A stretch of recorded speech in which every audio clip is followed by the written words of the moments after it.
So today we want to integrate sine of 2 times x times sine of x from 0 to pi over 2.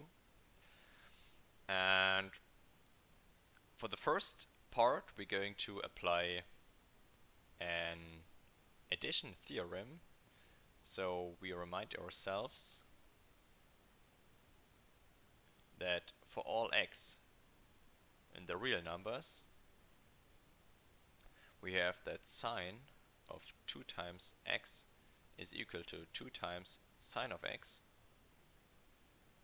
times cosine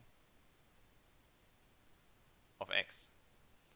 So if we plug in that formula into the integral, we receive 2 times the integral from 0 to pi over 2 of cosine of x times sine squared of x dx.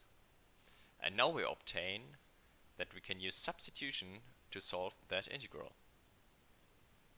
And we want to substitute sine of x. So why do we take sine of x? Just easily because we have phi prime of x is then cosine of x, and the cosine is already in the integral. So we have nothing to add or to further reform, because everything is already there. And we also need to transform the bounds, and that gives us phi of 0 is sine of 0, and that is obviously 0, and phi of pi over 2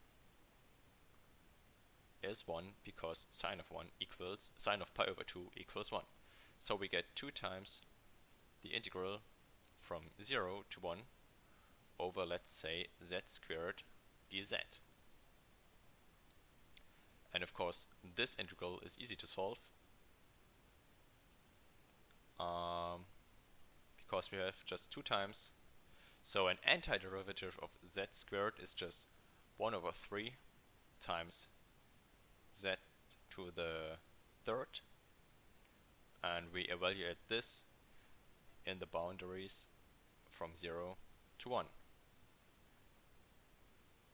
So this just gives us 2 over 3 times 1 minus 0, which is just 2 over 3, so 2/3. And that's it. Very basic integral, nothing too hard.